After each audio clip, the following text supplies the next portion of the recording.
So, when you talk about the AFC North, it's really ran by a two-headed monster in a team like the Baltimore Ravens and the team that we're going to talk about tonight in the Cincinnati Bengals.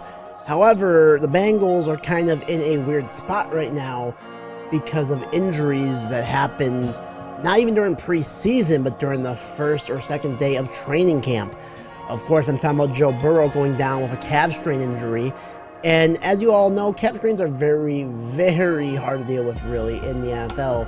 Because usually one thing leads to another. If they really play with the injury, they usually re-injure or re-aggravate the injury, and it gets further worse down the line. And right now, I don't know if you can really say about the Bengals' schedule without talking about Joe Burrow, in a sense that you don't want him to really play injured, really, during like halfway through the season if you want to start him early. Or if you want to keep him off of the field for a little bit, just to make sure that injury is not re-aggravated or, like, you know, in a bad state of, let's just say, healthiness, and, you know, wait until the time comes where he's fully healthy and then bring him back on the field in a time when the Bengals can get back on the field and actually make a chance for the playoffs. So the question really, when you start on the Bengals, is do you start Joe Burrow week 1? Do you rest him week 1? Do you wait maybe a few weeks until he's actually fully ready and stuff like that? That's going to be the key factor in talking about the Bengals this season, especially when we talk about the scheduling. But for right now, let's talk about the Bengals depth chart here. Of course, right now, they have Joe Burrow as a starting quarterback. If he's starting week 1, I have no idea. He's questionable to play. I think they're going to try and start him, just out of the top of my head. I'm just thinking they're going to try and start him. On the scheduling, when I do it themselves, I'm going to basically schedule the games as if Burrow's not playing for the first few weeks, just to be more safe than sorry. Joe Mixon's still on the roster. We don't know what Mixon's going through here. I know he was involved in some, you know, personal police issues. Didn't know if he was going to get suspended or not. He's not suspended yet. You still got a great offense in the receiving corps of Jamar Chase, Tyler Boyd, T. Higgins, the top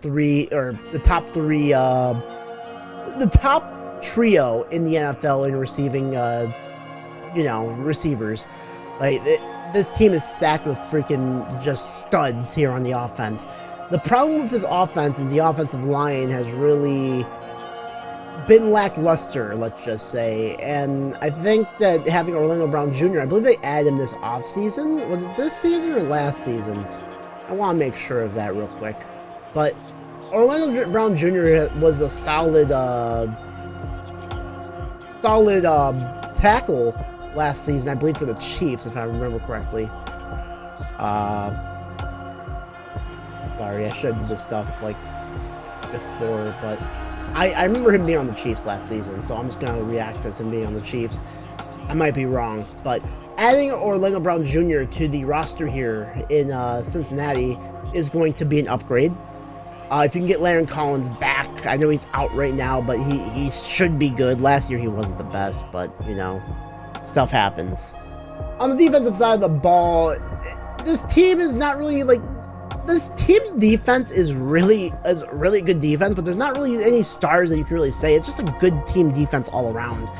I guess the best player on the defense would probably be Trey Hendrickson. Maybe even Logan Wilson. I think a lot of seen Logan Wilson a little bit at times. Pratt in the middle of the field. You got Awuzie as one of the CBs. I think that's the top CB. Maybe Cam Taylor-Britt is the other one. Mike Hilton is also on this team. I believe that's the nickel corner. But like, this team does not have like the star power. Like, you don't look at this team and you're like, oh my god, look at the star-stud defense. You don't have the Von Millers. You don't have the top defensive players on this team. But this defense all around just plays to a certain level and a certain extent that makes you have to like take them seriously. And they get the job done. I mean, they're not gonna there's not anyone on this team that I think is gonna take over a game per se, but they get the job done. They work as a good defensive unit, and you know, they give teams trouble when they need to. Let's go over to the scheduling. Let's talk about the scheduling they have for the Bengals this season. Alright, so we got the scheduling of the Bengals here, and of course I made this in mind of Burrow probably not being able to play at the start of the season. So week 1, well, actually, let's go over the average, ceiling, and floor. I think an average of 11-6 is actually fair for the Bengals this year. A ceiling of 14-3, I think the Bengals are actually, if everything goes correctly at point. I gave them 3 losses at the start of the season, but then after that, I mean, any game can be really wins for this team. A floor of 8-9. Now, if stuff goes wrong, if Burrow goes down, if they have him start the regular season and he gets injured, I can see this going monumentally bad for the Bengals. However, I do think this team actually has the decent team, how do I put this? The decent players on this team to carry a backup quarterback and make it where they can actually not be maybe like, you know, maybe mid of the road, not going to be a playoff team, but they can be a tough team for teams, especially with a schedule when you have the Colts and, you know, stuff like that. And plus the Steelers, I think, are actually going to be a decent team this year. It's just against the Bengals, it's a division rival. I can see them beating a team like the Steelers without Joe Burrow under center. Now, let's go over these games here. I have them losing week 1 to the Browns, week 2 to the Ravens, and week 3 to the Rams. This is, of course, because of Burrow. I made it just like this in case Burrow misses the first 3 games of the season. In fact, I even said, haven't missed the first 5 games of the season, haven't come back for week 6 against the Seahawks, and get a little bit of, you know, games in for the Seahawks, get a bye week, then come back against the Niners, and then go from there. So for the first 3 weeks of the season, it's because no Burrow's there. Okay? Right.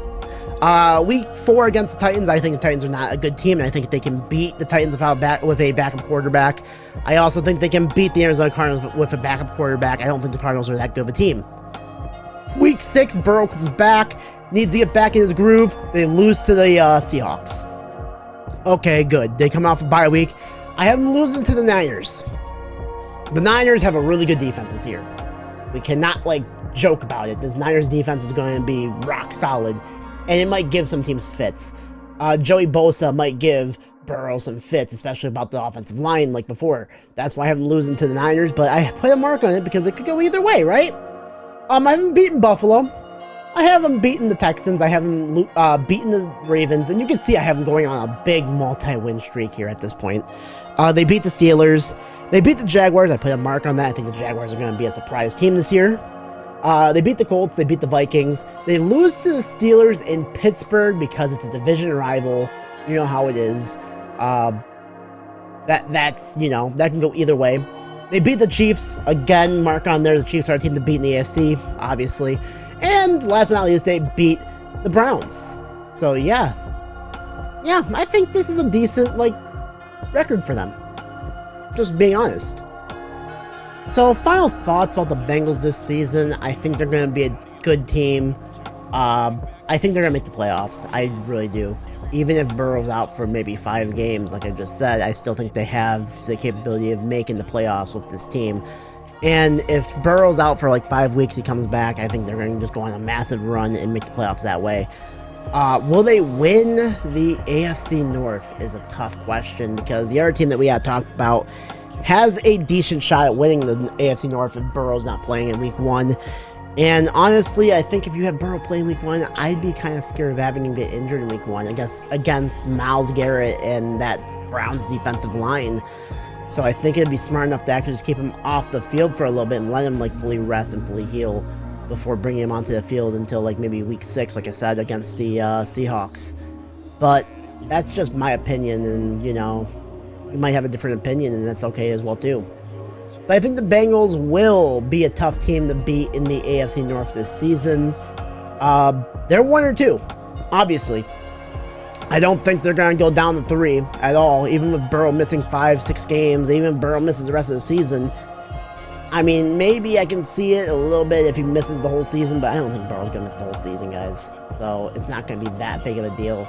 But, yeah, I still think they make the playoffs, and they'll be a decent team in the playoffs coming up. So, yeah. Thank you all for watching. Up next, we'll be talking about that second team in the AFC North that we got to talk about. That's the Baltimore Ravens. So I'll see you guys for that video in just a little bit. See you guys. Peace.